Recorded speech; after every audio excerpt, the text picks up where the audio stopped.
Are you glad that we're almost free from this national break? We're back to club football. Yeah, man, absolutely. Can't wait for this international break to end.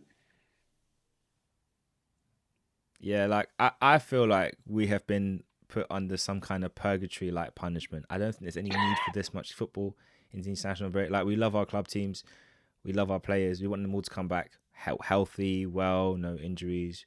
But why on why we have to put up with this nonsense of international? But anyway, England won again. Well done, congratulations. We're all happy for you. Harry Kane played well. The greatest joy of international duty was seeing Italy go out of the World Cup. And you see how they were complaining about it's not fair about the fixtures, and I'm sorry, but you had the whole group phases. It's not our fault that you couldn't string together enough wins to get out and get the points. Other continents have a much harder qualifying. I mean, look at the playoff between Senegal and Egypt, and then of course we had Nigeria, Ghana. Hey, it's not easy. It ain't easy, but that's the No, way it goes. absolutely, absolutely. And you know, no disrespect to North Macedonia, but they're not Real Madrid, are they? No, but they're going to Qatar. Oh, just goes to show, you can have all the best players in the world, but if you just don't perform and you need to perform, you don't get anywhere. And Oh, on that absolutely. note, as we are looking ahead to this weekend's fixtures, we've got 10 games left till the Premier League season is officially over. 10 more opportunities for some smaller teams to make it into a position that they really value. Sorry, Tottenham fans. And for some bigger teams to try and get back to where they think they belong. Sorry, Man United fans. But anyway, let's put in aside the two chasers. We thought it would be quite fun this week to look at the best and worst 11 of players signed this season. There's been a lot of deals done. Some clubs have spent a lot of money. And I honestly feel like the financial ombudsman should go down to Norwich, have a chat with them, and say, listen, it's not about quantity, it's about quality, because they got a lot of players in. I'm not quite sure about the quality. But I'm going to start with you, Marcus. When I obviously put this to you about putting together, and and let me actually just take a little sidestep. We're back again. We've got Marcus joining us. He is a friend of the podcast, but he's also family. So, no introductions needed. But for those of you listening for the first time, this is One Kick from Glory. I'm Clive, joined by Marcus. We're going to have a lot of fun with this episode. It's going to be a lot of controversy. Any fans out there that might get offended, just let us Tottenham know how fans. you feel. Just let us know how you feel, and we will file your feedback in a very safe space. That safe space happens to get reviewed, depending on where you live, at least once every 2 weeks. Sometimes when it gets reviewed, it happens in the morning, sometimes it's the evenings, but it gets reviewed very, very nicely.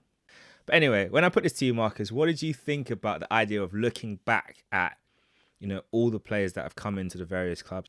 Yeah, it's exciting. I sat down, and started to plan and, get my little teams out on pieces of paper and look back at all the transfers, and you think, how did they pay this much for that player? Or, oh yeah, that's an excellent signing.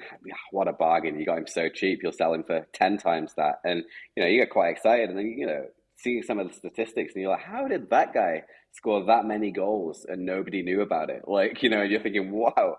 So, I think it's going to be exciting. I think, it's going to be really interesting going through these teams. I certainly think there'll be some debate. And I'm quite excited about, giving our perspectives and having some of them back and forward debates.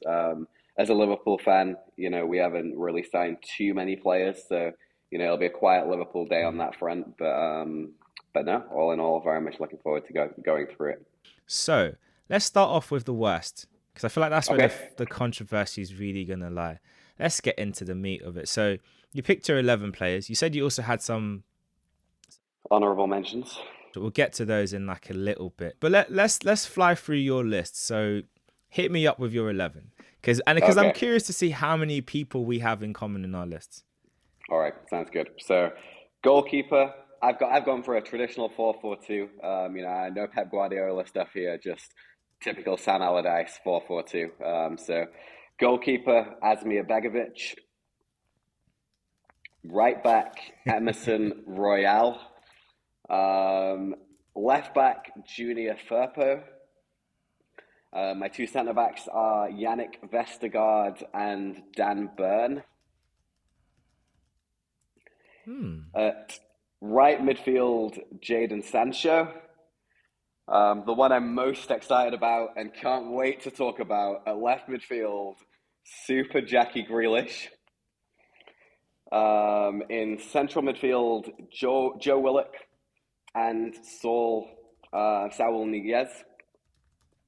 And my two strikers are Big Romelu Lukaku and Big Chris Wood. That's my 11. Well, that's interesting. We have a few players in common. My computer auto corrected Grealish to freakish, and I feel like that is quite appropriate for his transfer. Okay, so I haven't gone for a formation. I've just got a bag of players. I've just chucked them on the pitch and said, go out and have some fun, lads. So my 11 players are in goal. I've gone for Wayne Hennessy. I've got Yannick Vestergaard and Raphael Varane at the back with Ryan Bertrand. And then in midfield, I've got Saul, Joe Willock, and Emi Buendia. And then my attacking four players are Jack Grealish, Brian Hill, Cristiano Ronaldo, and of course Timberland Lukaku up front. So that's my 11 players. No structured formation. Just go out there and run till it hurts FC. So let's start off with your list of players. Asmir Begovic in goal. What made him make the cut for you?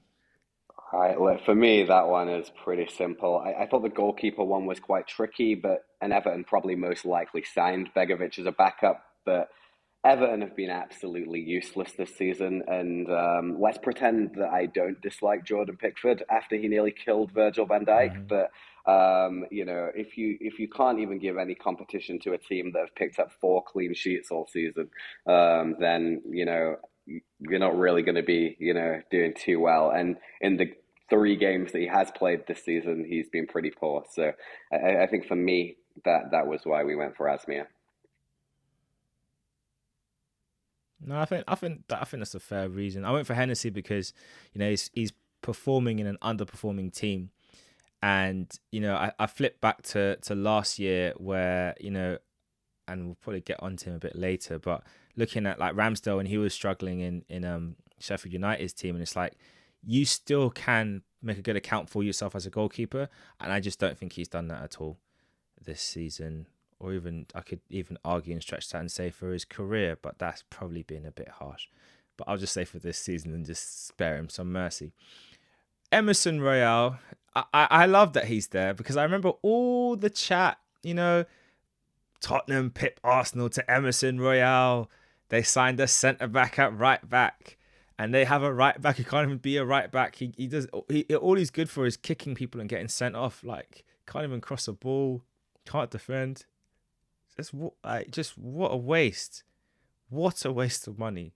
But again, what's new? Emerson Royale for you. What was the thing that really stood out or made you think this guy has to be in this worst 11? Honestly, as you know, I have a good friend who's a Spurs fan, and I watch a lot of Tottenham live, and I genuinely thought Serge Aurier would be the worst right back I'd ever see in a Tottenham shirt, and I was wrong. I was absolutely wrong. Serge Aurier scored some goals. Granted, he would get sent off every 8 games, but like he scored a couple, he assisted a couple. This guy is genuinely the worst fullback I've ever seen. Like he offers zero going forward, and anytime anyone goes up against him, no matter who they are, who they're playing for, they turn him inside out. And yeah, he can't defend, he can't attack, he really can't do anything a fullback's supposed to do. So, for me, that would be why Emerson Royal makes the team. And coming from Barcelona, obviously was on loan at Betis, and I had relatively high expectations of him coming here and performing quite well. So, yeah, I think that kind of sums it up, really. Okay, here's a question for you then.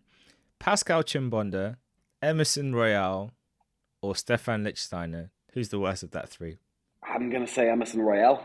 I really am. Lichtsteiner, Wow. although wasn't wasn't great for Arsenal, had some excellent times playing for Juventus and Switzerland in his Mm. career, and probably at a time wasn't a million miles off a world class fullback.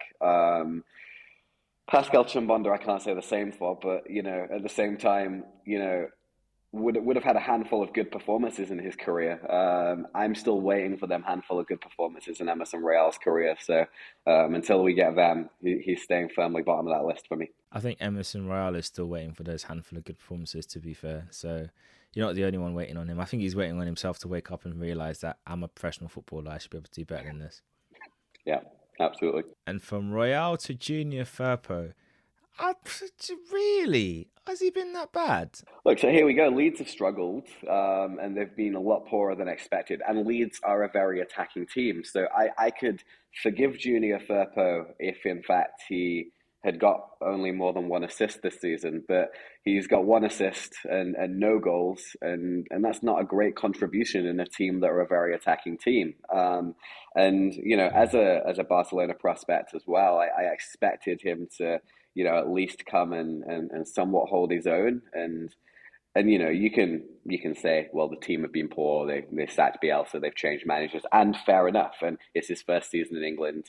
But I do think to build a defense, it was harsh, and some of these defenders maybe necessarily wouldn't be in the worst 11 players of the season. But I think building my Mm. team, he makes the list, unfortunately.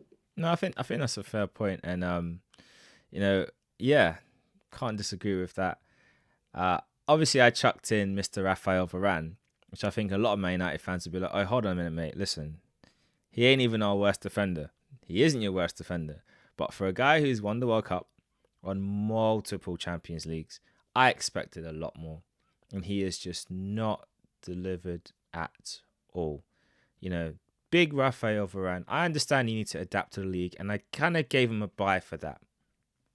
I gave him the 3 months, 6 months adaptation period.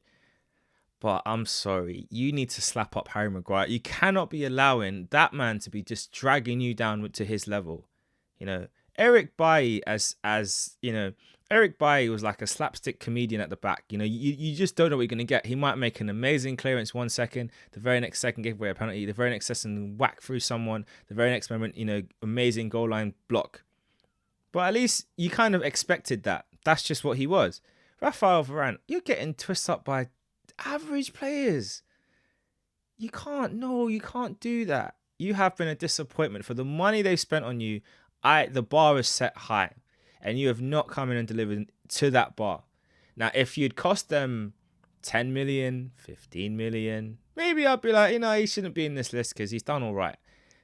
No, your reputation precedes you, and you've not lived up to it. That's interesting. I'm going to step in and I'm going to defend Rafa because let's get the debate going for the first time here. But I'm a massive fan of Rafa Varane, and I wish I'd had time to go through the statistics to see actually whether or not Man United have performed better when he's played this season. And I've not been able to go through the statistics to know for sure. But that defense at Man United is a mess, and Wan-Bissaka is genuinely, I think, one of the worst fullbacks I've seen.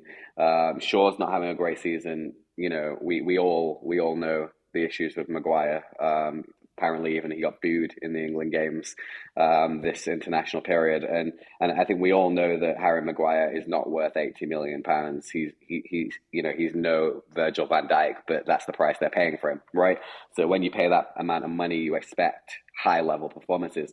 Rafa Varane, on the other hand, has been thrown into what is one of the at least worst elite defenses in the league, and David De Gea is the only reason that defense looks at all decent in any way, shape, or form a lot of the time. And I don't think I would say he's been bad enough to be in that team. I mean, I would agree. I think on the eye test, yeah, he's definitely, when he's been there, they have performed better as a unit and as a team, and he has definitely brought a sense of kind of security to their backline.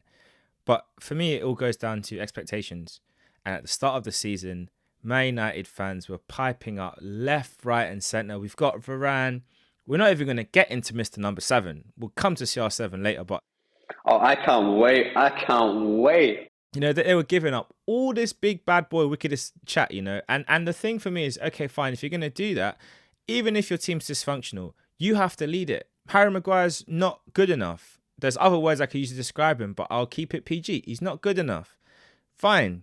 He's like cow dung. Fine. Right?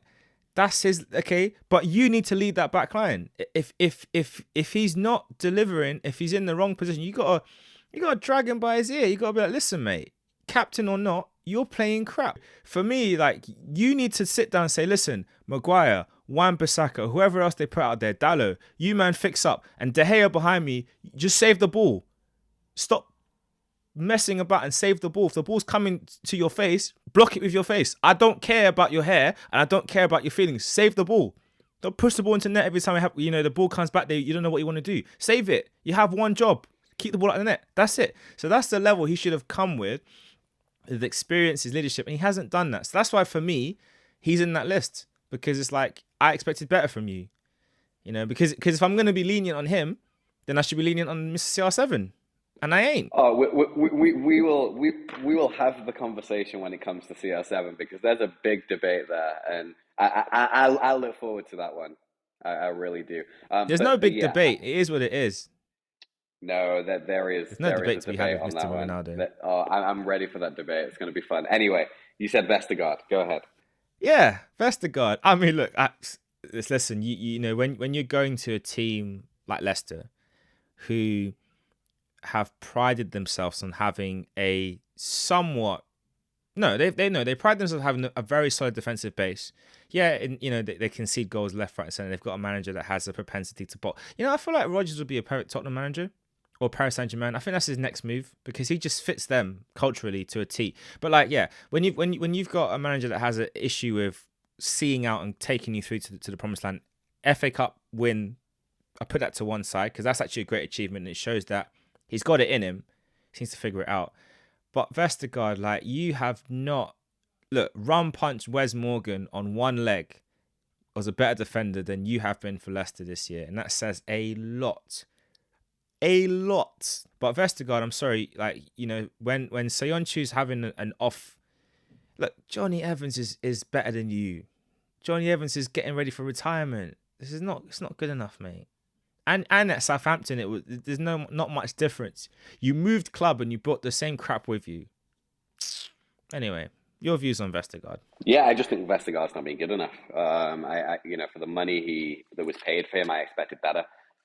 15 million, I thought when they signed him. That's not a bad signing. That good old Yannick moving along up in his career a tiny little bit, and unfortunately, it's just not really worked out. He's only played 10 games in the league, which you know, I had to be like, has he been injured? And when I googled it, they said he'd not been injured, and I was like, so how's he only played 10 games for Leicester this season? Like, Leicester fans, if you're out there and have any insight into why he's only played 10 games and your opinions, hit us up and let us know. But for me, it's just not been good enough. No, it hasn't at all, and I think that's the issue with when players make these moves. You gotta deliver. Bit confused about your next one though, Dan Burn. I think Dan since Burn. moving to Newcastle, I think he's been part of a successful unit. So, not quite sure about that one there, mate. Well, I think we say successful unit, but this is a Newcastle team that have only in the last 6 weeks really done anything to start to quote unquote turn it around. And Newcastle paid £13 million for him, and Newcastle have produced 4 clean sheets this season. They're 17th in the league when it comes down to joint 17th in the league when it comes down to clean sheets. Like it's for a multi-billion-pound club, as Newcastle now are. I think they'd be looking for more than being joint 17th with 4 clean sheets at this stage in the season. I think they probably will avoid relegation now, and I think for Newcastle fans and everyone involved in the football club, that will be the biggest positive this season, and then they'll be able to move on and go from there. And I have very little doubt Newcastle will be a big club with all the money spent in the right ways. It seems like the start of a Manchester City, and if there's any fans in the world that deserve that, it's Newcastle fans. So fair play. But at Mm. this particular stage, and again, like I said, with the conditions of the fact that I had to pick a team here, it is a little harsh on Dan Burn, but I think he is the worst of the defenders to make my team work. So sorry, Dan. So, do you think in the short time that Dan Burn has been at Newcastle since he joined in January to now, has he had a bigger influence in their team than Rafael Varane, who's been at Man United since the summer? Bigger influence? No. Next. But As I said earlier, I do think Man United look somewhat stronger and more organized as a defense with Rafa Varane in there, and I think that ultimately, Rafa Varane will then also go on to have a bigger impact at Man U than Dan Burn will at Newcastle. I think as soon as Newcastle start to compete for European football, Dan Burn is not going to be the centre back that's going to be taking Newcastle there. Rafa Varane has taken a significant step down from Real Madrid to Man United, which I always enjoy saying as a Liverpool fan. But at the same ouch. time, But true. But yeah, but ouch. it is true. It is true. But at the same time, you know, I still have to say, as a Liverpool fan, that if I could have Rafa Varane in my team, I would take him. And we are one of the best teams Mm. in England. So um, I don't think he's got worse as a player. I think it takes time to settle, and I think when he's played, Man United have been better, at least with the eye test, as we said. Do you think Dan Burn will be there like long term as a centre back at Newcastle as the rebuild continues? But you've Yeah, squad player at best. Um, he may stay as a mm, backup. Squad player. But I can't see him being there long term. You look at the players that Newcastle are linked with, the likes of Diego Carlos from Sevilla, and you think, well, that there's a massive difference in quality between Dan Burn and Diego Carlos. No disrespect to Dan Burn. yeah, it's interesting because I remember when we had this episode on the podcast earlier, like in the year, or actually in the back end of last year, we were talking about who Newcastle could bring in as their signings, and I think Dan Burn never came up. We were talking about Rob Holding, Callum Chambers. We never thought of Dan Burn, maybe because we didn't really think about his northern roots, and I guess Yeah, for him, he's playing for the dream. He's living the dream of playing for Newcastle with yeah, family up there, and that's amazing. And maybe that will help sustain him there and keep him around for longer. Maybe that would make the again. It depends what the owners want. If Eddie Howe is given the 3 years to build out a project, maybe he is, maybe he isn't. But if he is, I can easily see Dan Burn staying for that length of time, whilst they bring in other players that can kind of help move them up the level. yeah. And look, maybe a question for another podcast, but that who at that Newcastle team is good enough for top four? Saint Maximin, probably. Guterres looks very, very good, and one who I think is a Mm, very good signing for Newcastle. mm, But if they want to get to the high levels quickly, they're going to have to be ruthless at every given stage. And as soon as they have the opportunity to replace Eddie Howe with a world class manager, they have to take it. I thought Unai Emery would have been an excellent kind of first manager for them in this kind of new project. The kind of, reminded me of the kind of Mancini move to Man City, but he turned them down. mm. So, this Newcastle are kind of one step behind that Mancini move, I think, and I think football clubs kind of rise and fall on the quality of their manager, and as soon as Newcastle have the opportunity to bring in a world class manager, they need to pounce. Even maybe bring Rafa back. Oh, we're gonna come back to that. We're gonna come back to Definitely we're worth gonna coming come back back to. to that. Some good discussion there. That's food for thought. That is food for thought. Definitely, Rafa back at Newcastle. On to our next victim. Okay, well, I got Ryan Bertrand in there. I do the Yeah, last of my defensive players. Don't think I need to elaborate on that much. I just think he's just he's kind of getting close to that. So what do you say, Ryan Bertrand? Yeah, he's moved clubs, and that's it really. I mean, there was a lot of talk of him getting a move to a bigger club. When his contract was running down, and to see where he went. It's a bit kind of underwhelming, and that's why he's in my list. It's like I thought you were better than this, and you haven't really done much this season either. No real arguments there. Jaden Sancho. I didn't put him in my list because I just thought, I'm giving him a free hit this season. I have been very critical. I love the fact that Troops' picture um, gets used every time he has a bad game, but that picture has not been used much for a while now. So clearly he's kind of got his ideas in order. But what made Jaden make your list? Look, me and you are gonna talk if Cristiano Ronaldo is making your list, but Jadon Sancho is not. I'm just saying, I'm ready for this because that is unbelievable in my opinion. But good old Jadon Sancho, 76 million pounds. You kind of think, I want a player who is the finished product here, not a player that's taking 20 million games to score a goal, which was Jadon Sancho's big issue initially, was that it almost took him forever to get confidence to be able to get going. Now, look, when he has confidence, you see what he can do. He's a terrific player, and that finish, where he cut inside and finessed into the bottom corner against Man City when that was all Man United did in that game. Was That's phenomenal, true. and it was great to see him wander off celebrating like he'd won the World Cup. With that little subtle, I scored against Man City celebration, and then they tore them apart.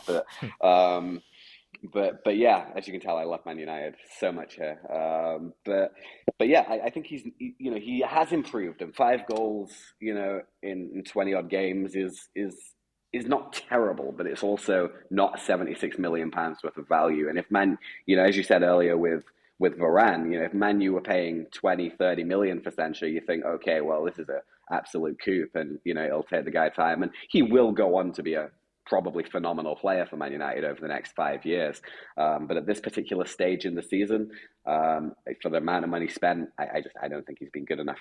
I mean, I can't argue with those reasons. I think for me, when I think about the player, because I've used Brian Hill as his direct kind of comparator, and Hill is really been shipped out. So for me, that's kind of like where the debate starts and ends. Like, he came into the league, had his little Beatles haircut, looking sharp and swazzy, but then on the pitch delivered niche. Like, I mean, about as unmemorable a signing as Gareth Bale was when he came back on loan. Bale's back, yay! Whoop de doo. What did he do? Nothing. So yeah, that's kind of why I put him in over Sancho. I get your point. Yeah, I mean, look, it's a lot of money spent there. As a young English talent, ripped out the Bundesliga. We thought we were gonna get something a lot more exciting and dynamic, and he is just flattered to deceive. He is just I feel like the troops picture is appropriate. He just like Troops. There was a whole lot of chat, a whole lot of noise, a lot of hype, no substance, no delivery. I'm not throwing shit at Troops. He's Troops in it. Like, but yeah, With Sancho, it's purely confidence. He is an absolutely talented boy, and you saw what he did in Borussia Dortmund when he was on form and when he had confidence and when he had the arm around him and the support of the manager and everything was going well. Sancho, could score 3 goals in a game and without breaking a sweat. He's an absolutely terrific player. So for me, none of it is a reflection on his quality as a player and how good I think he will be for Man United moving forward. I think the decision is purely based on the fact that I don't think he's been good enough yet. And for a handful of reasons that maybe even go a little bit beyond Sancho and the state of the club, the state of Man United at this current time. jumping on that. Here's a question for you now. If Sancho had chosen a different red and come across to Merseyside and was, a rotation option on the left wing in place of Sadio, would he have had a better season now to date, or do you think he still would have been a little bit kind of flittery and inconsistent? There's a couple of things to say with that, and the first is that Liverpool didn't pay 76 million for Jadon Sancho, and there's a reason why Liverpool didn't pay 76 million for Jadon Sancho, and I think that reason has become clear as the January transfer window opened and Tottenham so graciously blessed us with Diaz 6 months early.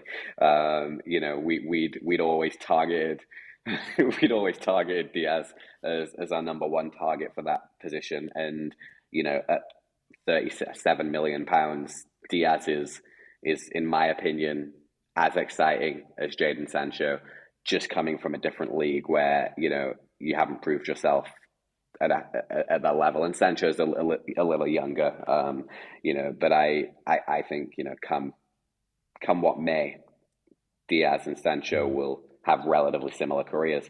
So I think there's a reason Liverpool didn't pay that money. Now, if they did, and Sancho was playing at Liverpool, yeah, he would be performing better. He would have the arm round him from Jurgen Klopp. He would be coming into an already well-oiled system that has absolutely no problems, that functions very, very well. Sure, maybe could always improve and everything could always improve, but Liverpool are a very well-run football club at this particular time, and confidence wouldn't be something that would be lacked at Liverpool Football Club. So I think inevitably then Sancho would be performing at a better level, but it's all speculation. Yeah, we can only speculate. And I guess that's true about the fact that as a club you're really well run.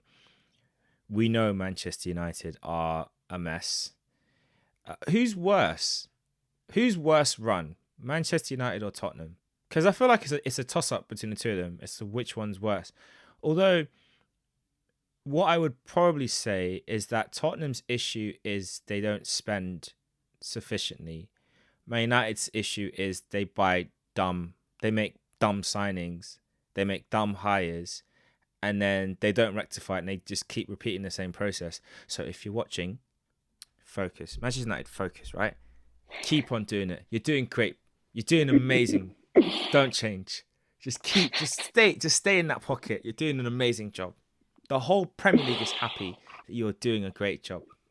No, I agree. I agree. I think that is the core of it. Tottenham don't spend, Man U do spend and don't spend well. And yeah, I think Man U are probably more poorly run than Tottenham. Tottenham just don't spend money. They're very cautious and have gone a handful of windows without spending money. But that you kind of feel has to come to an end, or they're going to lose a very good situation that they've currently got, which is an absolutely world class manager who, you know, I find it slightly hilarious how Conte lost 4 games in a row for the first time in his entire career, and almost had a nervous breakdown, wondering whether or not he was the problem, because that's what Tottenham does to you. But all in all, I think Man United are winning that competition by a hair. If only Tottenham had lost one more game, just one more defeat, and that would have been it. He would have walked. He would have walked. Whichever team it was that let us all down, we'll remember that next season. And if you're in the bottom three, good. You ain't getting out. But anyway, I'm gonna clump these two together because I want to savor fake Bex. I want to savor him. Willock and Saul, because I feel like they're just two sides of the same coin. Willock, great purple patch of form back in the last season, got a great run of games, Yep. gave Arsenal, thank you very much, Joe Willock, for helping fund Martin Odegaard. Can't complain about that. And then just completely it's just back to being Bambi on ice again, which, as an Arsenal fan is not surprising because it was kind of what we knew him for. And then Saul, anyway, so like, what was the point? He just came in, and yeah, that was it really. He played a game, the game passed him by, and he hasn't really played much since. So Willock and Saul,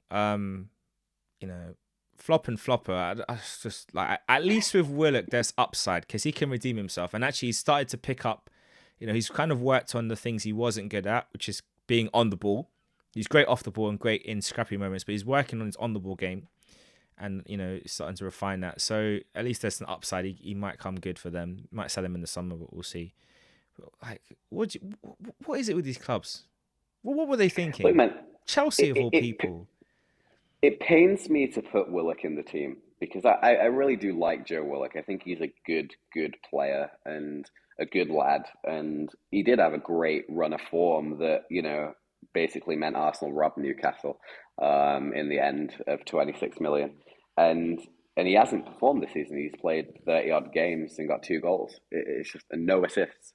No Mm. assists from your centre midfielder. That it's just not good enough. But which is why he's in the Yeah. team. But I do think you're right. The upside with Willock is 5 year contract. He's still got time, and Newcastle will be on the up as a club, and I still think he can be a part of that process for Newcastle moving forward over the next couple of years, and going into kind of Europa League, even maybe Champions League backup player. He'd be a good squad player for Newcastle for the remainder of his contract. I don't see that being a problem. But Saul it just shows how crazy Chelsea can be as a football club. I don't understand it at all. It's just a waste of wages. It's a waste of a play. And do you know he's played 23 games for Chelsea? Like he must have played That's 23 madness. games, 8 minutes off the bench of all of them games because I don't remember that man playing for Chelsea. They had Kante, they had Kovacic, they had Jorginho. Like, where was Saul planning on fitting in that? And then on top of that, they loaned out Billy Gilmore to Norwich, granted first team experience, but still, and Conor Gallagher to Crystal Palace, who we'll also talk about later. But Oh, we will. like, Yeah. I don't understand because you just think, look, for 23 games off the bench, wouldn't it have been better for Gallagher to have 23 games off the bench at Chelsea or for, you know, um, Gilmore to have 23 games off the bench from Chelsea for Chelsea this season? Oh, you can argue that both ways, but to me, it makes no sense. So, I assume there was an argument with Simeone and it forced him out of the club, but from what I heard, but it doesn't to me make a whole lot of sense, unfortunately, and that's why he makes my team. No, it doesn't make sense to me either. I think that's just a really, really bad decision all round. If I'm being honest to you, I think it's money laundering. That's why you make that move. It's not a move to improve the team. It's just to, just to balance the books of both clubs. I think, someone gave someone some. I mean, it wouldn't surprise me if someone said, "Listen, we need to get Saul off our books. Can you take him for a bit? Just a financial friend player." Like, okay, cool, no problem. I'll take him. Like, can you give us like first refusal on João Felix in the summer? Yeah, sure. I wouldn't be surprised if something like that happens. If you see Chelsea bid for João Felix, exclusive. But There you anyway, go. yeah, I think Gilmore staying and being a loan option makes sense. I think Gallagher needed the loan, to get that opportunity to play and coming up to the summer, depending on how Chelsea's situation gets resolved, how and when they sell it, because they're still not been sold yet, and I don't know. I just have a feeling that it won't get sold. I don't know. Because at the end of the day, why would you walk away from that much money? Because Roman gets nothing as it stands. So I just think, yeah, we'll see how that goes. Anyway, shall we talk about fake Becks? Oh man, I Uh, I am so excited. Love Island Ward Prowse. What else should I call him? Um, you know, uh, Jack Grealish. First things first. What was he thinking? I remember he did an interview when he said that he was surprised at how, his time at Man City. He said he was a bit surprised with, like, how things have gone. I'm like, okay, let's hear his reasoning because, maybe he's upset about game time. He said he thought he'd have more of the ball so he could dribble more. And I just stopped and I think, has this guy never watched Man City? The only people that dribble is the central midfielders. The wingers don't dribble. They pass and move. They move it. They don't hog the ball. Bernardo might hog it for a bit. De Bruyne might hog it for a bit. Rodri might hog it for a little bit. Ederson dribbles more than their wingers. Ederson, the goalkeeper. And you have the audacity to think that you were going to go to Manchester City and be dribbling more than Riyad Mahrez, who can get out of a phone box with 4 defenders in there with him. Raheem Sterling, who's an amazing goal-scoring winger. Gabriel Jesus, who gets minutes off the bench when it's convenient, Phil Foden, who understood his position and knows how to play the system, you thought you'd get more touches of the ball than them. I'm not even begun to talk about Bernardo and Gundogan and even Fernandinho when he comes off the bench. Gosh, even Ruben Diaz dribbles more than you. What were you thinking? What were you thinking? And you have the gall to then be upset that it didn't turn out the way you expected. I'm sorry. Do you even watch the games? At least Ben White has an excuse. He doesn't. But what's your excuse? Because you clearly watch the games. Go ahead. Dissect this child for us, please. Man, I am so excited to talk about Jack Grealish because a couple of my really good friends are Villa fans, and obviously Grealish was fantastic at Villa, and do I need to say much more than the fact that Man City paid 105 million for this guy? But let's just talk about that. 105 million. Aston Villa basically bought their entire, new football team on the sale of Jack Grealish. And he's played 17 Premier League games and got 2 goals and 2 assists. Now, look, you went through a list of Manchester City players there. I'm also going to go through a list of Manchester City players, but the list of Manchester City players I'm going to go through are Manchester City players who have more goal and assist contributions this season than Jack Grealish. Are you ready for this list? So, there's the ready. obvious. I wish I had my popcorn, but I'm ready. Let's go. There's the obvious. Kevin De Bruyne, Riyad Mahrez, Raheem Sterling, Bernardo Silva, Phil Foden. And then you would hope at 105 million, he'd kind of maybe fit in somewhere around like here. All them players are very good players, but then you have Ilkay Gundogan, and then you have Gabriel Jesus, and then you have João Cancelo, and then you have Rodri. Oh boy. And then you also have Diaz. The name I was waiting for you to say, I was really waiting for you to say one name, and I'm a bit disappointed that he's not on the list, but I'm actually kind of glad for Jack Grealish's sake. But for the agenda, I'm a bit upset, and that's Edison. I thought you were going to say and Edison. So I wouldn't be surprised if he's... But it's not Allison. If it was Allison, I would make sense because of how your quick transitions, but goodness gracious, 100 million and you're below all of them.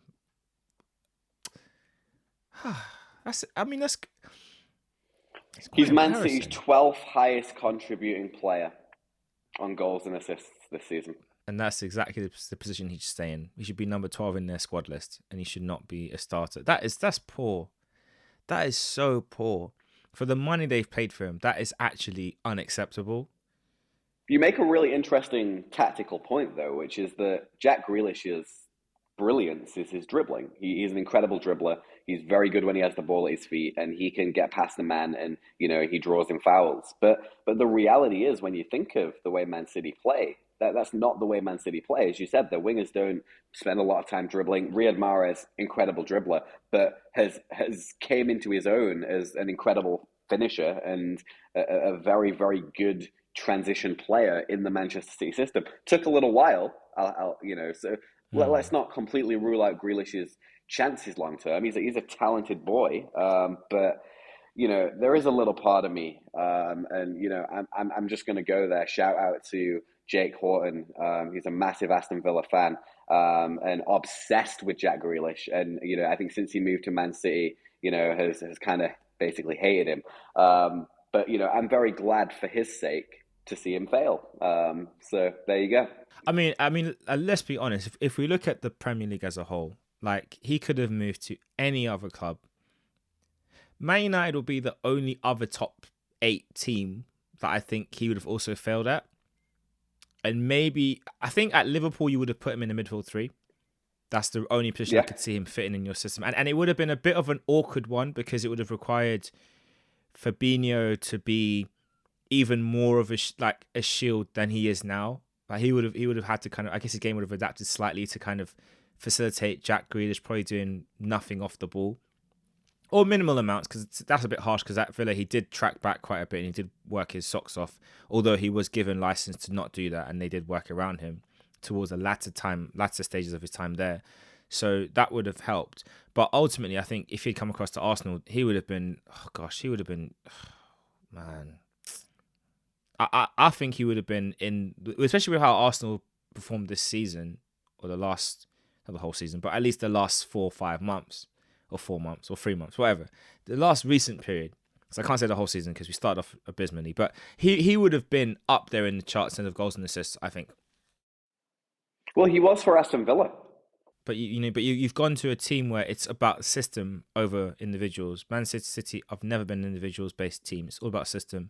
Aguero learnt that and had to adapt. If Sergio Aguero is probably one of the greatest Premier League goal scorers of all time, had to adapt to Pep, what made you think that you would just get into that team and it will just be bent around to your requirements? No chance. I mean, the fact that Leroy Sané, who I think is one of the best power wingers that the league's ever seen, was shipped off because it just didn't work out anymore and he wasn't fitting into what Pep Guardiola wanted. That should have been the alarm bell to say, do I really want to go there? Yes, I'm going to improve as a player, but what's my game going to lose? That's why even like players like Saint Maximin, if and when, and the when is a very small when, the agents decide that we want to move you on to the next project, because he might see Newcastle as like just a place to be because of the money now and the investment and the possibilities of where they could be in a few years. But if they decide to move him on, I think they need to study long and hard and look at the teams that want him and how they play with players like him. Because if Sam Maximin was to make that move, I would just say it's just a waste of time. Yes, you'll win trophies, but as a player, you're going to lose what makes you so memorable. And I don't think that trade-off is worth it. No, look, I agree. I think he should have stayed at Villa, or I think he should have waited for a move to a club in which he would have been able to use his skills to shine. And Man City are not that team. But there you go. That isn't the highlight of this podcast, even though it feels like it. We're going to save the best till last, but let's get Chris Wood out the way.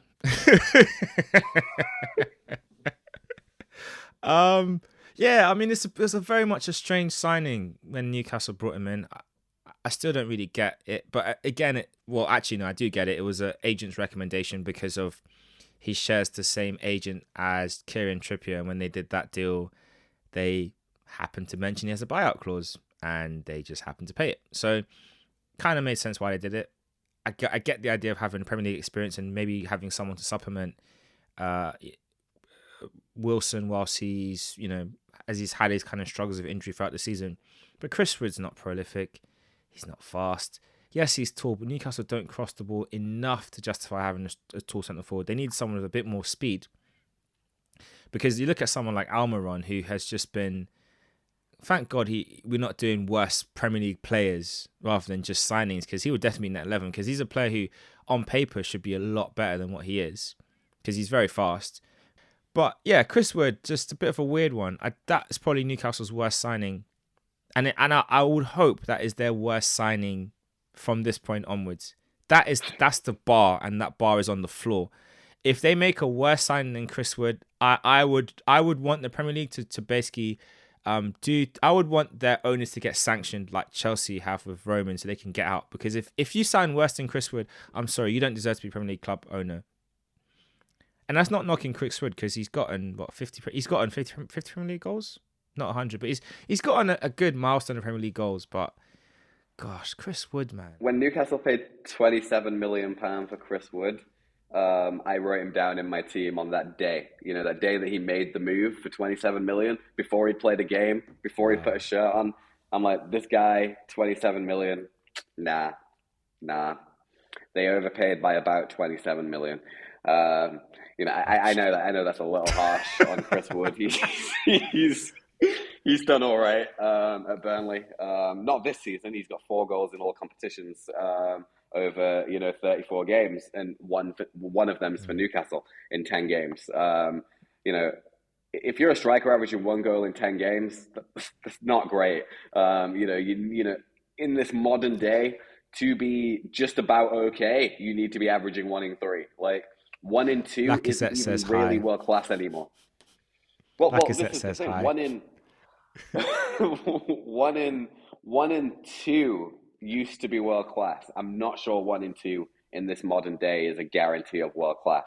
1 in 10, um, that's not good. So, for me, that's why Chris Wood made the team. Let's talk about Big Rom, and then we can have the real debate. All right. Romelu, I miss you, Inter fans. Lukaku, take me back. We don't want you back. I'm sorry, Chelsea fans. Oh dear. Here's the thing, right?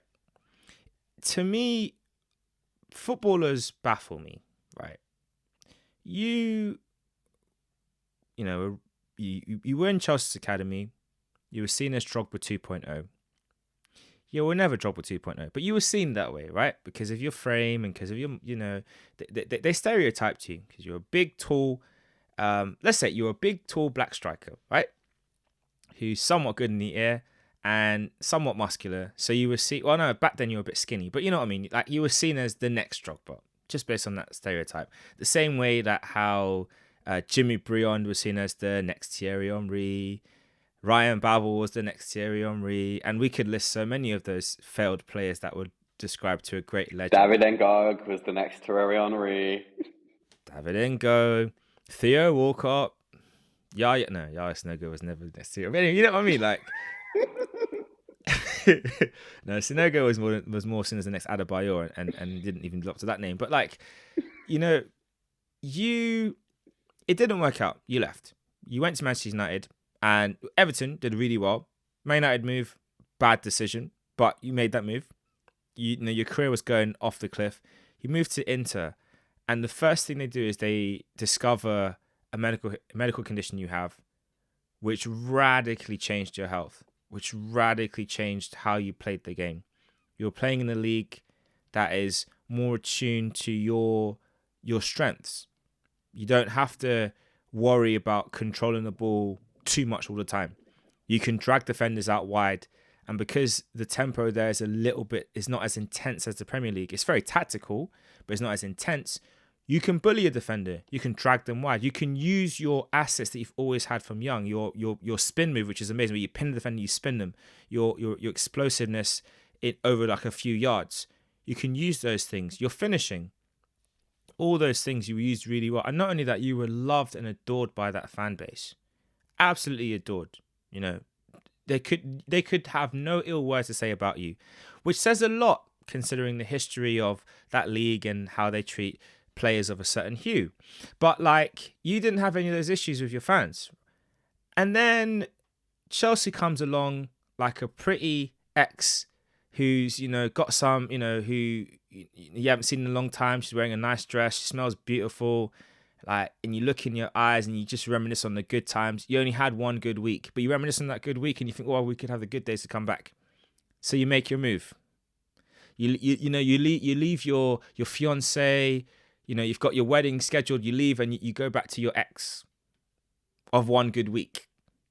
And what happens? You have 3 good weeks. Because things, it's been a few years, so you have 3 good weeks. You tripled your previous good time, and then what happens? Everything falls back to normal. Your fitness isn't great. You're not playing in the right system. The conditions aren't right. Then you get injured. Then you feel a bit homesick. Then you get benched for a guy who, well, with all due respect, he just couldn't score in places where you should easily score. You know what I mean? So like, you get benched for him. Then you get benched for no striker. You get benched for the wonder boy who won them the Champions League. Fine. Yep. That hurts. Yep. Then you went and did an interview, which you should have vetoed, by the way. And you should have said, you know what? Let's not release this. I said these things then. I'm back in the team now. Don't release it. You don't do that. In fact, I'd say your management team let you down. But all in all, you left the league known as Timberland Lukaku. You were built up. You became the Rom the Emperor, Rom the Conqueror. And you've come back. You have come back and you are like Yayo Sonoga's long lost cousin. That's where you've fallen from a conqueror to his cousin. Over to you, Marcus. I think I can't say any more about Romelu. I was gonna say after after that lovely, passionate, heartfelt speech of yours, I don't really have too much to add apart from 5 goals in the Premier League, £100 million, £20 million a goal. It's not great, is it? And yeah, he was always hailed the next Drogba and hasn't came anywhere close. Didier Drogba was an exceptional striker on a different level, and one of the greatest strikers to ever play in the Premier League. Now, Romelu Lukaku has done okay, but it would be an insult to Didier Drogba to put him anywhere close to the same bracket. And and yeah, I think, like I said, at Inter he was doing great, with Martinez, with Conte, in that system, all looking quite nice. And after they got over the, should we call it non-racism of Italian football, he seemed to settle in quite well there. Just for those who are listening to the podcast and not watching the podcast, I put non-racism in air quotes. But yeah, I think ultimately, Romelu here in England has not been good enough since coming back, and has definitely earned his place in the worst team. He is flattered to deceive. The next guy has taken the bloody biscuit. Okay, so for the record, I'm just gonna go straight out and tell you that Cristiano Ronaldo is in my best team. Mm-hmm. So we have got a real debate on our hands here because you've put him in your worst team. I've put him in my best team. So go ahead and state your case, my friend. State your case. It's the same position I take with Rafael Varane. It's the same argument I'm going to make. The only difference is that prior to his arrival, Man United actually looked really good. The striker who has been banished from football in some video games, formerly known as Mason Greenwood. I'll say his name because I'm not going to skirt around it. That was his name. That is his name. He's not dead. I mean, he's dead to football fans, but he's not dead, He was having an incredible season on the pitch. Of course, So, yeah, like, he was scoring really great goals, showing that he was potentially the next, the second coming of Robin. I mean, to the extent even Robin Van Persie was saying, this kid is just copying my whole flow. Bar for bar, move for move. It's like everything I did, he's doing. He's making it like it's his own thing. So, which is quite impressive, for a young player that had the time in the Man United academy to train with the first team, to have seen Van Persie up close and to have emulated those elements of his game to an extent where you couldn't even tell if he was left or right footed. He was just that smooth with it, and he just looked so confident in it. And I looked like, Man United have something here. They're going to be a problem. Then Cristiano Ronaldo turns up, and all of a sudden, it's the Ronaldo show. He scores on his debut. The celebration comes out. Man United fans are like, "Yeah, we're going. We turned back the clock. The king is back. We're back to the glory days. He's going to lead us back to our first ever Premier." Oh wait, you're challenging for top 4 again. Oh, what? And you're not even close right now. Wow. Right. So that and that's not his fault that the team are that dysfunctional. It's not his fault. But he hasn't helped. Yes, he scored, goals in important games, and yes, he has on occasion dragged them from positions of losing to winning and getting draws, and he's Hey, hold up, done hold up. okay. You're now making my case for me. He's done okay, all right. But again, I always come down to it like, what is the bar that's set? And players set the bar for themselves based on their reputation and what they can do, what they have done. Rafael Varane is a World Cup winner, serial Champions League winner. Cristiano Ronaldo is Cristiano Ronaldo. He's won so much and done so much. He, as well as he's done, and that's relative, like he's done better than Lacazette. But like if Chris Wood is the floor for the bar, Lacazette is holding up the bar, right? So, like he's done better than some strikers, but I would expect way more. Way more. And for me, he just ain't it. He isn't it at all. I'm going to make my case for Cristiano Ronaldo, and not just my case that he shouldn't be in the worst 11, but that he is or is and should be the striker in the best 11. Cristiano Ronaldo has scored 18 goals and got 3 assists so far this season, which In is all comps or in the not Premier League? in all comps in Okay. 33 games. So it's a goal every 2 games, which is, or just over a goal every 2 games, which is not Cristiano Ronaldo's usual goal a game record. Cristiano Ronaldo is also, I think, nearly 36 years old. So if you was expecting prime Oh, he's Cristiano 36 Ronaldo, now, but yeah. Yeah. okay, so if you was expecting prime Cristiano Ronaldo, then I think his time at Juventus showed that he was still very very good, but he wasn't the goal a game Cristiano Ronaldo that we'd had throughout the years in Madrid. When you sign Cristiano Ronaldo, you know what to expect. That it is going to be the Cristiano Ronaldo show. Wherever he has been, whatever he has done, Cristiano Ronaldo is the center of attention. An 18-year-old Cristiano Ronaldo at Man United was flicking the ball over his head and doing silly skills, and he was the center of attention at 18 years old when he first went to Man United. Now he went on to earn that in his career, and as is and arguably will always be considered one of the greatest, if not the greatest player of all time. So I think where Cristiano Ronaldo stood out since coming back is that Man United would be bottom of a very tame Champions League group if it wasn't for Cristiano Ronaldo. He scored 6 goals in 7 Champions League games. He dragged them out of the Champions League himself by scoring, I'm pretty sure it was at least 3 late winners against Villarreal and Atalanta, or two goals against Atalanta to get a draw and then a late winner. He's the only reason alone that Man United got out of the Champions League group stages and weren't embarrassed, and has a healthy, I think, 12 or 13 goals in the Premier League, which isn't exceptional, as said, but is definitely very good for a 36-year-old Cristiano Ronaldo. And I kind of think the whole argument that Cristiano Ronaldo should be producing a goal a game kind of means that we wouldn't have a great team if we had to compare any other striker, because for signings, he scored the most goals of any new signing in the Premier League this season. So I think for me, that kind of summarizes why I think Cristiano Ronaldo not only shouldn't be in the worst team, but why I would put him in my best team. But I'm holding him to his standards.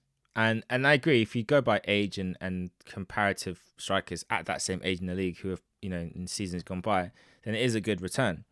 But he knows he wants more. And I think most importantly, his output has been good, but the team have suffered by him being there. Now he has helped them. That's a good counterpoint. That's true. He has dragged them out of games and dragged them to victories and stuff. But his presence has not helped. And there have been games where his usual mannerisms when things aren't going right have been detrimental to the team's outlook. I mean, you can't help it when you're playing with incompetent idiots at the back and you've got people who can't pass the ball in midfield. And you've got players like McSauceless or McVitie's, as we call him sometimes, who likes to hide in midfield. It's not, you can't help idiots when you got players like Wan-Bissaka who does step overs so wide it's like Moses splitting the Red Sea. Like, you can't help it. You can't help it. Like, that's what you're surrounded by when you've got a goalkeeper at the back like De Gea who's playing hot potato with the ball and pushing it in his own net. You can't help it. But that's the load he's been left with. And, he has not always helped them, get to where they need to get to. And you look at players like Rashford, who his development has gone off a cliff. And again, we're lucky that it's just signings and not worst 11 of the league, because he would be in the worst 11 of the season because he has been so poor.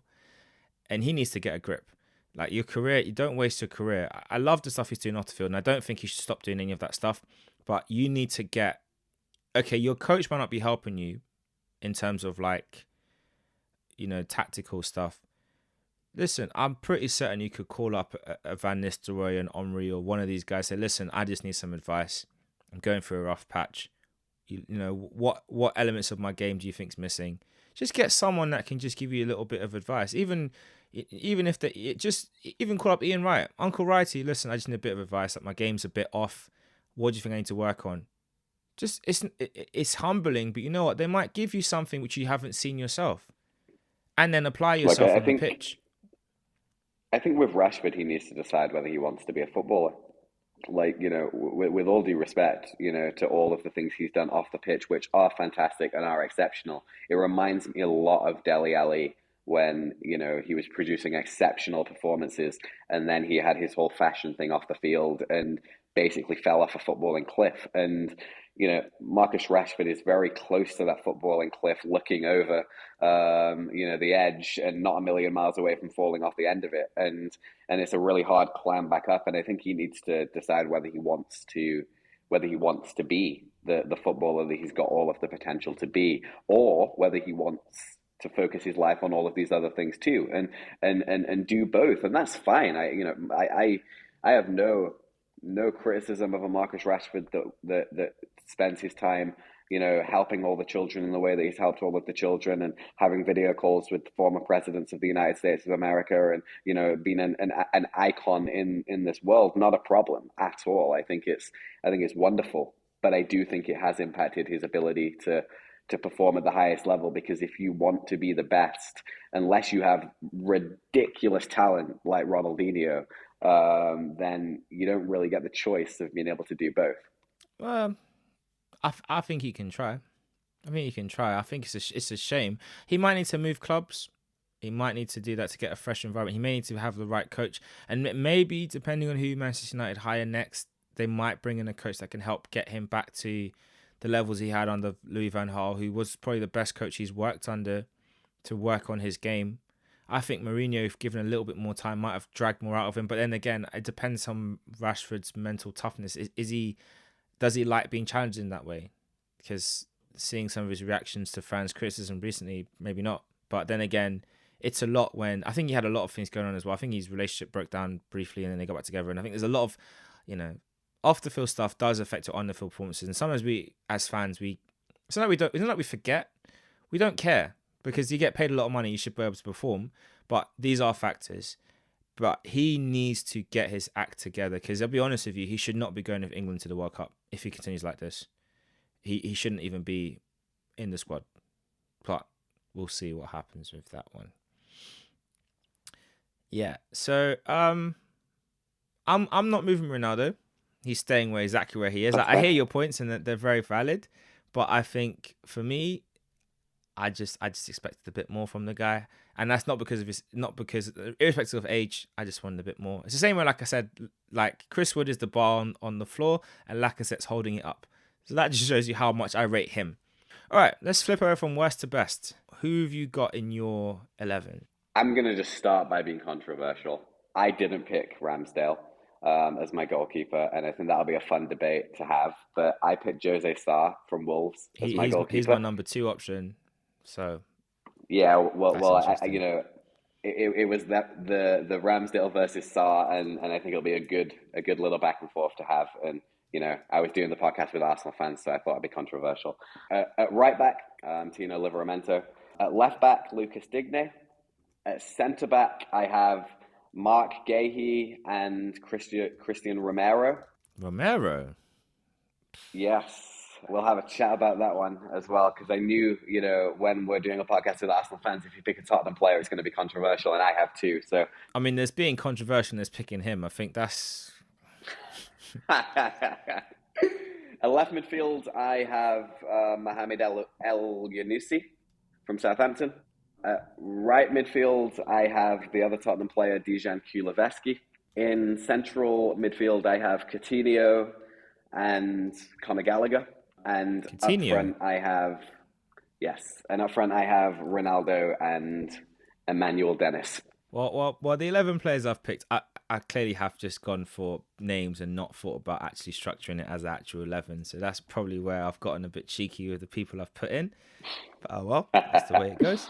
So at the back, I mean, I was debating between the two goalkeepers. I put Ramsdale / Sarr, but I'm giving it to Ramsdale. That's my guy right there.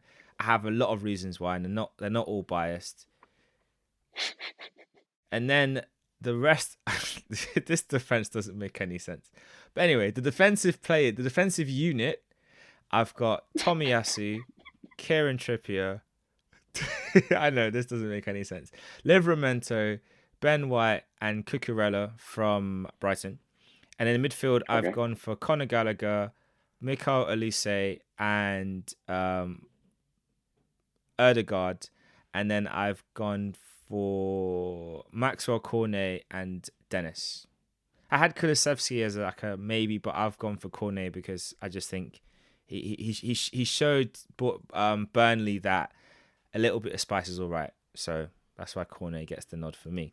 Yeah, so I had Ben White and Odegaard in my honourable mentions. So there you go. All right, let's dissect this. Let's start from the front and work our way backwards because I feel like the goalkeeping debate could be quite an interesting one, or maybe not. But I think you've already made your claims for Cristiano Ronaldo, Hmm. and I think fair plays to you. You know, he can stay there. On Ronaldo, do you see him moving in the summer, and where do you see him going to? Look, I don't know. I think the challenge for Cristiano Ronaldo is he's not the type of player that is going to spend his career trying to fight for fourth place. And Man United are a million miles away from being good enough to win this league title or even really compete for this league title. They had a kind of shadow competition for the title when Liverpool had the bad season, and still really Man City comfortably won that league title. Man City and Mm. Liverpool are the best two teams in this league by a million miles, and I don't see Man United spending 200 million well enough to come close to competing with them two teams this summer. So for me, I think Ronaldo probably should leave. Now, if he leaves, I think it would be really interesting to see Ronaldo and Messi unite together at PSG and see if them bottlers can finally win the Champions League with, granted, older versions of two of the greatest players of all time. And, Mm. how much of a wonderful, goodbye to football or elite level football would it be for all football fans who have watched these two players rival at Barcelona and Real Madrid through the peaks of their career, producing absolutely exceptional stuff, play together. Ronaldo could potentially go there and replace Mbappe. So that would be my thoughts on him moving. But let's see. If that transfer happens, I'm going. I'm gonna watch at least five of their games, not one. I'm gonna go and see five because I think that's just. I don't care how much it You costs. have to. Well, I do care how much it costs, but I would pay up to an extent. Yeah. Like there's a limit to how far I go. But I mean, if it's ridiculous money, I'll just go watch the one. But if it's like high but reasonable, I wouldn't watch five games. I just want to see. I think the world of football would love to see it. I think there's a certain Yeah. romanticism of the two of them coming together in Paris. And you're right. If that led, could you imagine Mbappe leaves? Let's set this scenario. I don't know if it's going to happen, but Madrid win the Champions League this season. Of course. That's Let's just put it out there. It's a possibility because they're still in it. It's just not likely, but you can't write them Liverpool. off. You can't write them off. But let's Liverpool. say they win it, right? And then Go ahead. Mbappe goes Sorry, over I to the just a bit Champions of a League cough. winners. No. I mean, I think he should come to Liverpool anyway, but that's neither here nor there. But let's Oh well, no, say I was Madrid actually win I it. was actually saying Liverpool would win the Champions League, but that's fine. Yeah, no. I caught that, but I also think he should go there. But let's say Madrid win it, right? He goes over there in the summer, Yeah. have massive parades, and the son, the boy has come home. The boy won the new stadium, new superstar, and then next season he looks back at Paris Saint-Germain and they lift the Champions League with Messi and Ronaldo, the old stars. I mean, what a kick it! I mean, how would you feel? It would make for an amazing narrative. And I would not be surprised if some matches end up being a bit funky to make that a reality. I feel like they'll bring up that referee the Arsenal Barcelona Van Persie red card quarterfinal round of 16 game. They'll bring that referee back out of retirement, and I'm pretty certain he'll help make it possible. They're 1-0 down. The ball is it's outside their defensive area, and all of a sudden there's VAR check for nothing, and it's a penalty to Paris Saint Germain, and it's like, how is that a penalty? Penalty Paris Saint Germain? What happened? It's penalty, and he's just like, okay. See, I wouldn't be surprised if they made that happen. But yeah, I think that would make for a good little end to their careers if they can do it. And also, the World Cup's coming up. Maybe Argentina could do the same they did for Copa America because they look really good. All right, if Argentina would win the World Cup, that would be huge. I think that would make the debate between who's better really would Oh, that would put the cat amongst the pigeons, wouldn't it? Because then it's like he's got two trophies and you got one. You know, you can have all your goals, but I want no. Actually, you'd have the World Cup. All bets will be off. All bets will be off. You would Yeah, have the World Cup. that would be huge. It would make a big difference. Emmanuel Dennis denied playing for his country, the recent AFCON, due to some administrational issues. That's what they're calling it these days. Yep, I'm comfortable with him being in there as one of the best strikers this season. You know, I think he's been amazing. What's been your take on him and how he's adapted to the league? Yeah, look, I think 9 goals for Watford in the Premier League is terrific. Watford aren't a free scoring team. They score a lot of their goals on the counter attack and spend 70% of their season playing against teams that are much more superior to them. So I think 9 goals for Watford, 5 assists. It's very, very solid. And the type of performance that justifies you a move to a club like Tottenham. Or I would have said Everton, apart from the fact that they might be playing in the Championship next season. Look, it's terrific. Really, really good. He's fast. He's aggressive. He's a very solid finisher. And it's got kind of a Richarlison-esque type feel to it in the sense that he could be worth a reasonable chunk of money in a move. So yeah, I'm a big fan and very impressed by him so far this season, and we'll be very interested to see whether or not Watford are able to keep hold of him. Yeah, it's going to be a hard one because I know a lot of clubs will be looking for a top striker to bring in. I mean, Newcastle, that could be a smart move for both parties. That's a great shout. Whether he'd want to go that far up north is another question, but that'll be a great move. I mean, he'll be the perfect transition striker for them. It would also give him an opportunity to potentially show that to fire them into the Europe. That would be amazing for his CV. And then he could say, let me stay in another season, so have 2 years in Newcastle, and then maybe stay there longer, or maybe move on to another team in the top 6 or even overseas and go to another big team. But yeah, I think that would be a smart move for him, and especially for the international team. You want to have the best players performing at the best. I know Nigeria had they're out of the World Cup now, but I think that would definitely go a long way to help them with their rebuild at international level. Over to Mr. Conor Gallagher. We both have him in our squads. Amazing player. Very, very impressed with how he is just... one thing I will say is I hate the comparisons between him and Emil Smith-Rowe. They are not the same players.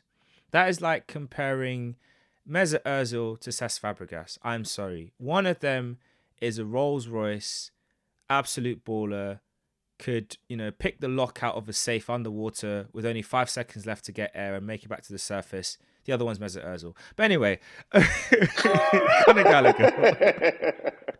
What do you think about him? Yeah, he's been great. Breakout season for Conor Gallagher. Very, very good performance. Nearly 10 goals from midfield is very, very good. That is starting to look like a very good goal scorer midfielder. And I think if Matthew was here, there might be some comparisons with another Chelsea midfielder that like to score goals a lot from midfield. And I think that whilst it's very much early days to start to put him in the shades of Frankie Lampard and the success that he had, it is excellent to see that he's scoring goals, because you also think then being coached by the likes of Patrick Vieira and being able to learn some of the skills and the grit and the kind of that side of the game, that aggression that Patrick Vieira brought to the table. If he can adapt some of that to his game whilst scoring goals as well, and maybe he needs to work on getting a few more assists, but that might come with decision making with time. You could be looking at a 15 goal, 15 assists, really complete midfielder there, that Chelsea will sell for 20 million and buy back for 100 million in 3 years. I think interestingly enough, I see him more akin to Gerrard than Lampard. And now he might not have the passing range of Gerrard yet, but I think of his engine, I think of his industry in both boxes. I see more Gerrard than Lampard. But either way, he's on the right path to emulate one of those two great Premier League legends. And And me personally, I would stay at Palace next season, whether it be another loan deal or a permanent deal. I would stay, which sounds really weird because you'd think maybe try your luck at Chelsea, but realistically, he's not getting in that midfield. Not that he's not good enough to. No, no, yeah, that's the tricky thing. That is the tricky thing. Chelsea's midfield is Mm. stacked. But talking about the Gerrard comparisons, a loan move to Aston Villa wouldn't be a bad shout. Yeah, they need to. I mean, yeah, they're safe, aren't they? They could get relegated Yeah, still, but I yeah. think they're safe. So yeah, that could be a very smart shout. Then you've learned off Patrick, then you've learned off Stephen. We don't know where Everton are going to be, so let's not even add that into the mix. I don't think you need to go anywhere to learn off Frank, but you've learned off two of them at least, two legends in the Premier League, and who's next? Philippe Coutinho. Yeah, I don't know about that one, Chief. Coutinho has really came back to England and hit the ground running. He's played 10 games and he's not a million miles off a goal or assist a game. 4 goals, 3 assists for Aston Villa in 10 games, and scored the winner and assisted the first goal in Aston Villa's victory against Man United, and has looked very, very sharp for someone who has fallen so far from grace. And you have to kind of respect Philip Coutinho for taking it on the chin and taking the humbling. Because if I'd have told you when Philip Coutinho was leaving Liverpool to move to Barcelona that 5 years later he'd be back playing at Aston Villa, everybody would have laughed and been like, "Don't be silly." And look Mm. where he is. And he's taken the humbling. He's gone. And obviously credit to Stevie, who has used his contacts to sign a player for Aston Villa that is way beyond Aston Villa's level. And I think given the end of the season, he'll have the statistics to back up the point. Like I say, 10 games, 4 goals, 3 assists.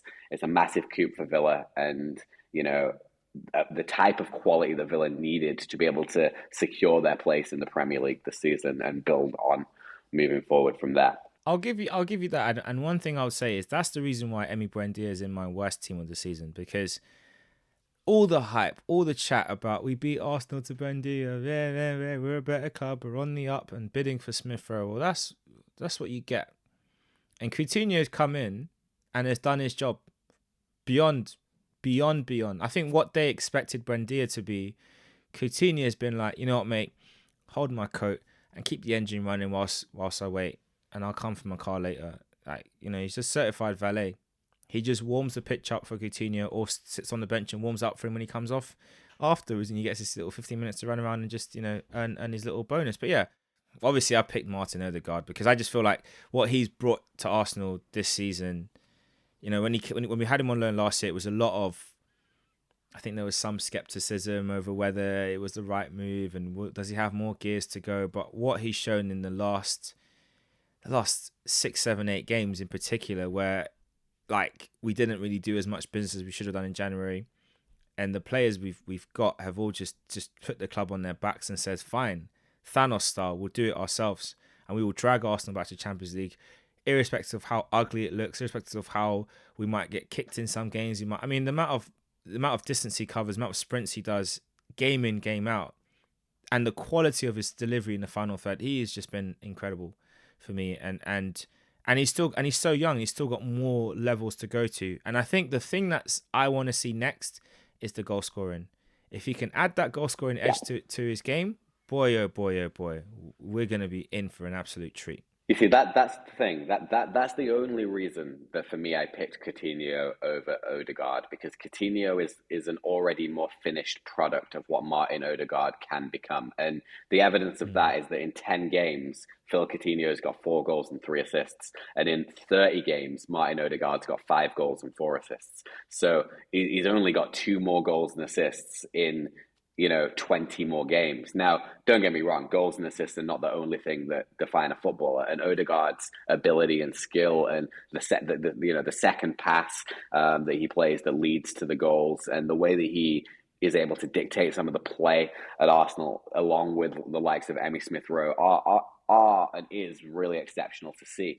But for me, it was just a little short of Coutinho's level in and Coutinho's only been here since January and for 10 games and had a very very big impact. But over the full season, if Arsenal go on to secure top four and Odegaard is influential in that process, with the next 11 games, that might flip on its head come the end of the season. It's definitely possible. And I can't say something about flipping it on his head because Kulusevski's, he was one of my consideration options. I went for Maxwell Cornet in the end because, again, like I said, I think he's just enlightened Burnley to the qualities of shopping outside their usual markets and how a little bit of spice is all right, But yeah, Kulusevski's come in. He's looked really good for Tottenham, has to be said. I'll give them credit where it's due. Very good recruitment. So here's my fear for Tottenham is that Kuleveski could potentially end up moving to a bigger club because he's came in and done a fantastic job. 9 games, 2 assists, 4 goals. The thing about Kuleveski, he's 21 years old, and really doesn't have any physical traits that you would think are exceptional. He's not exceptionally fast. He's not exceptionally strong.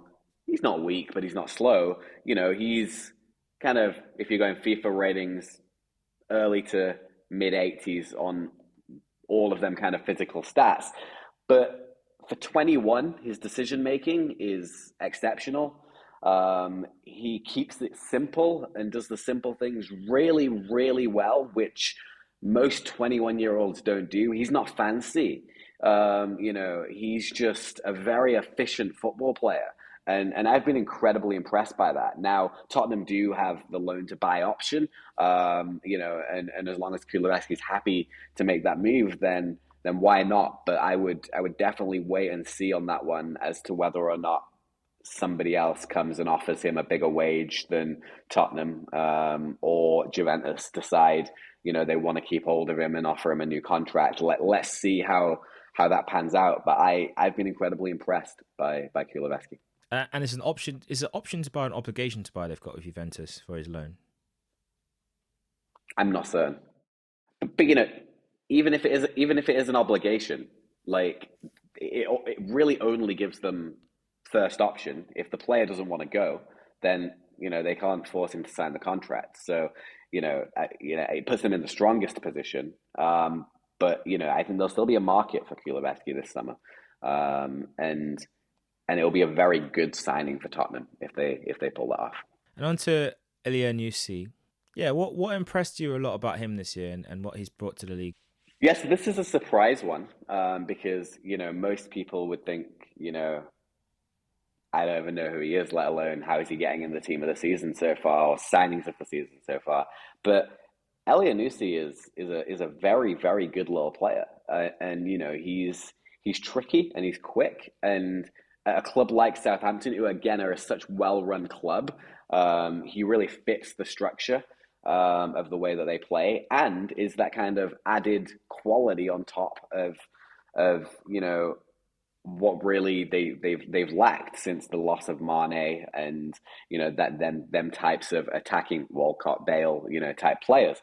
He's got 8 goals in the Premier League this season and 3 assists in 25 games, which is a goal or an assist every 2 games, just short, which is very good for a club like Southampton, who aren't a high level club, who we know best player is James Ward-Prowse by a mile, and his assists and his crosses and his deliveries are exceptional. And if he was a penalty taker or if he was a free kick taker, you would think, okay, fair enough. But he's got 11 goals from open play in 25 goals or assists from open play in 25 games, and he's on loan. So he's on loan from Celtic, so they're not even paying for him in that regard. And I don't know what the loan to buy situation is there, but he's had a very good season, and I think a player that wouldn't really get a shout out on many podcasts, but really deserves a shout out. And he pipped to the starting position in my team Damari Gray, who I think for a very poor Everton team has done a very very good job with 5 goals and 2 assists in 23 games and was only signed for 1.8 million, which is absolute pocket change in this modern market. But I think due to how bad Everton have been this season, and granted Southampton haven't been much better, I'd give Elyounoussi the position. Yeah, and that's a testament to the club and how their recruitment strategy and bringing in a player that could add so much value to their team. And Demarai Gray was under consideration for my team as well, but I just felt like the man who I've given that potential spot to is a player who doesn't even play at that much for his team, which is a bit weird. It's like, how can you put a best 11 player and he ain't even playing? What's going on? But he is a player that I look at and think, my goodness, Arsenal should have gotten him when he was at Reading. That's Mikel Olise at Crystal Palace. Absolute. But I mean, I really do think Patrick needs to just one day just go Zaha, Olise, and Eze, and just chuck them all on the pitch at the same time and just say, listen, lads, the rest of you, get the ball to them. You lot, do what you got to do. And then just chuck one of the strikers up front, whether it be Mateta or Edmund. Edward, yeah. Just one of them and say, listen, Edward. you know Sorry, what guys know what to do. Edward, yeah. You guys know what to do. Just get the ball to these lot and let them have fun. Because they're just so... they play such great football. But Olise, he's going to be a Premier League star for years and years to come. He reminds me a lot of St. Maximin in his play. I love dribbling players that have no fear in taking on a player. And not only beating a player, but doing it so effortlessly. And his ability to just spray a pass as well. It's just, yeah, he is incredible. I have to say, I'm very, very impressed by the job Vieira's done at Palace. Up until now, because Palace with Hodgson was always going to stay up, but they were never going to be spectacular, were they? It wasn't going to be special. They'd finish somewhere between 12th and 20th. But then they're not going down. So 12th and 17th. Sorry. But at the same time, like, look at the Palace's 2 games against Manchester City this season. There's not too many teams that can say they've not lost to Man City this season. And if I remember rightly, and I'm not sure I do, but I don't think they conceded a goal. They haven't, no. In either game. So that in and of itself is very impressive. And I'm just impressed. I'm impressed by the job Vieira's done. He obviously is a class act and was a class act of a player and has done his time in the Man City Academy and abroad in France and the USA has now been given this opportunity at Palace and I don't see why in 3 years Patrick Vieira won't be managing a top club. He's really done a very, very good job and is proving his soul. I agree. And I mean, I've said it before, if Mikel didn't buck his ideas together, I would have had no qualms doing that swap. None whatsoever. But, Mikel has proven that with time, strategy, and a few mistakes along the way, and stubbornness, that eventually it will all come together. So I'll give him credit where credit's due. He's done amazing for the team. But, yeah, he's had more than a few occasions where they could have and justifiably maybe should have fired him. But that all comes down to your expectations for what the club should be versus where they are. If you go where Arsenal are, there's no point in firing him, right? If you go after the last few seasons, you keep him there because we're not a challenging team anymore. But if you view Arsenal as a challenging team that's just kind of lost its way, then you don't tolerate poor performances and poor managers. But anyway, so next up we've got Christian Romero. What were you thinking? Really? Christian Romero's class. He is an absolute class act. When he is on the ball, he is one of the most composed defenders I've ever seen. Like he plays in a back 3, but he's the one that takes the ball all of the time. He never gives the ball away. He's incredibly composed, and in my opinion, is one of Tottenham's better defenders, maybe best defender. And honestly, I think he has the. It's not hard though, is it? No. When the bar is Davinson Sanchez and Slabhead Mark II, it's not hard to be the best defender, is it? And Ben Davies, I'm a centre back now. Like, I mean, what's the competition? Sanchez is a massive disappointment at Tottenham. What? No, Sanchez is useless, but nonetheless, I have to say, from my perspective, um, I think Romero does have the potential to be a world class defender. And from what I've seen of him at Tottenham this season, I would say he's the organizer of Tottenham's defense, and Tottenham look uh, exceptionally better team with him in their team than without him in the team. And if there's any one moment that's going to get Romero on side for myself, it was him and Richarlison in the Everton Tottenham game, where I don't know if you know the history, but they don't really like each other.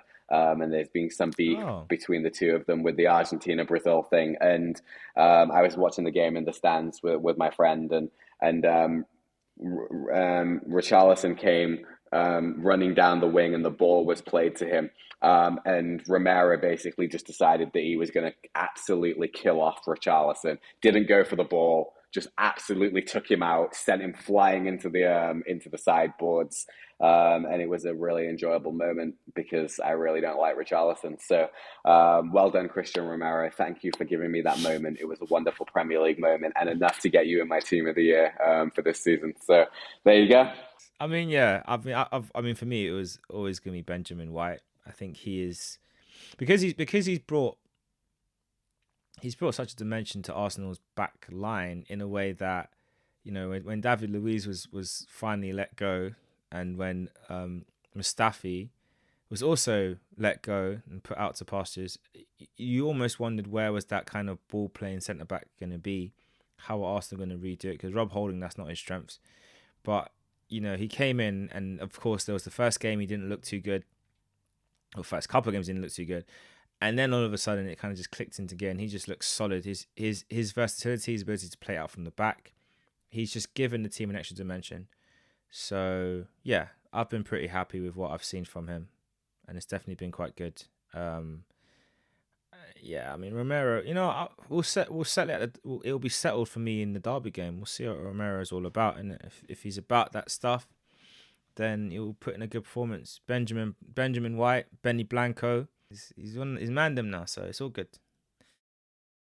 Luca Dean. For me, the major thing for Luka Dean in his favor is that it was an excellent signing. I think you know for Aston Villa to be able to take an Everton player and one of Everton's better players.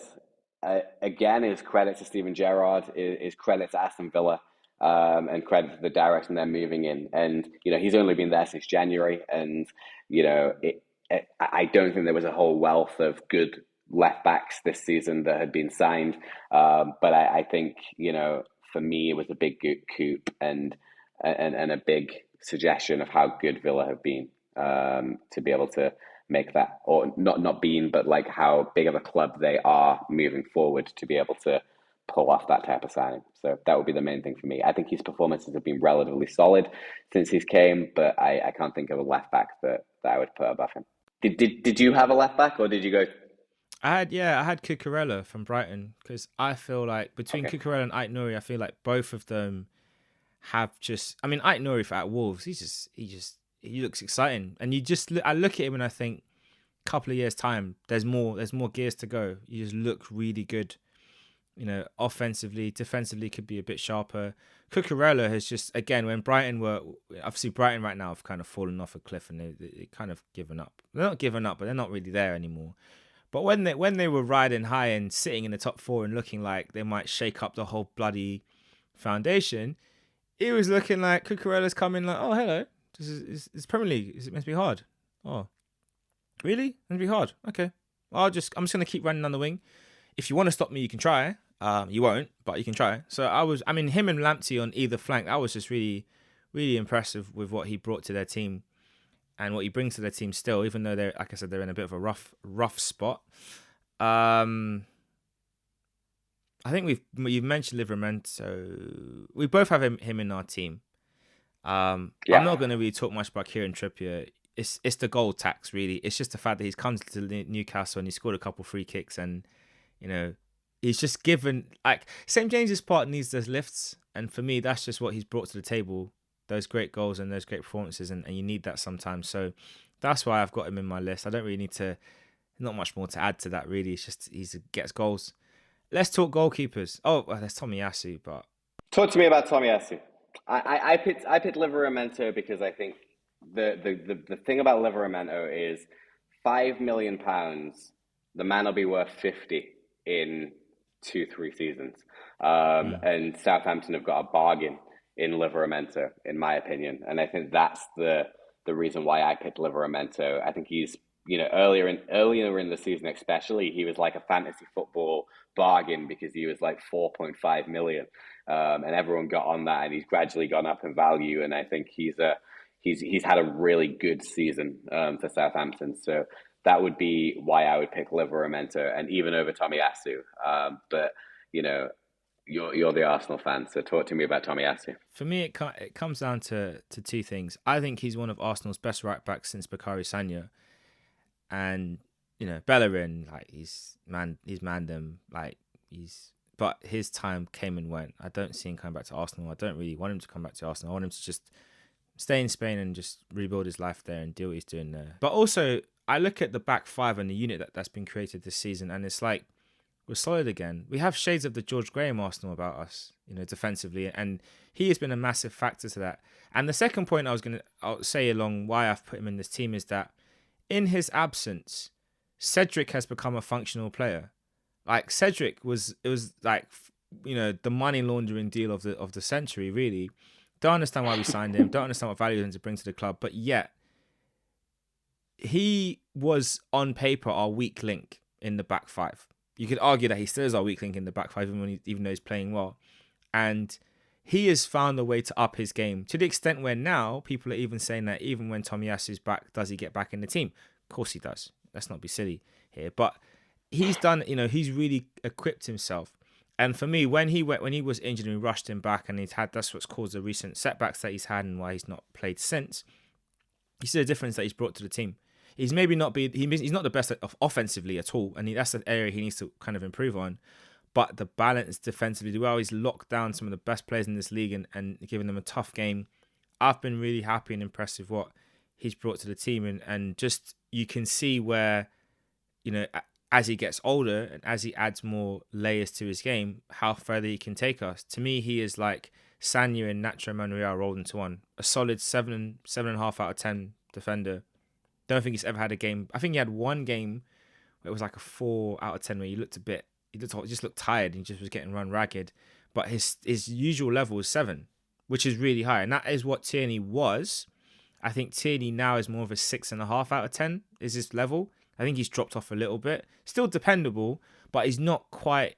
There's a sharpness thing with Tierney and how he plays that's not quite there right now. So yeah, that's why for me Tomiyasu is there, and he's been fundamental. If we make it over the line and getting Arsenal back to where the minimum of where we should be. Right, Sarr versus Ramsdale. What are you saying? Talk to me. I spent a lot of time thinking about this, and I knew that I was going to be debating Arsenal fans. And my conclusions are really pretty simple. Between them, they're both. It's really impossible to split. It's like splitting hairs. Ramsdale has 12 clean sheets. Sarr has 11. Ramsdale's conceded 22 goals this season. Sarr's conceded 26 goals this season. The two big determining factors that went in Sarr's favor for me are, one is that they paid 7 million for Sarr, whereas you was up at 25, 26 million for Ramsdale. And the second factor is that if Sarr was in the Arsenal team, I think he would be doing as good, if not a better job than Ramsdale. And I know Ramsdale's done well, and you can also make the case for the fact that Sarr is in a team and a defense that are basically all Portuguese. So he's kind of fitted in and molded in well, which is credit to Wolves for the way they build. And maybe actually you could say, well, Sarr is doing as well at Wolves because of them factors. And you would have a strong case for that too. But I think that it's splitting hairs, and because of the price tag, and because of the fact that Sarr is doing it at Wolves, that would be where I would give the points to Sarr. Now, speaking in favor of Ramsdale, we all expected him to fail, and never expected him to become Arsenal's number one, let alone go on to become such a solid piece in the puzzle that could potentially lead Arsenal to top four. And you would have to say, if Arsenal do get top four, then Sa may fall into second place even in my list. I think that those are some great points in Sar's favour. I don't know how good his distribution is of his feet though, Sar, and I think that's the only thing where I'd say if you were to put him in Arsenal's team, I wouldn't necessarily say he would. I think from like a defensive perspective, yeah, maybe you could argue performance-wise they'll probably be quite similar. But the thing with Ramsdale and the thing which has really surprised Arsenal fans is his distribution. We didn't know the guy could kick as well as he does, and that's the one element to his game that has totally transformed the way we play.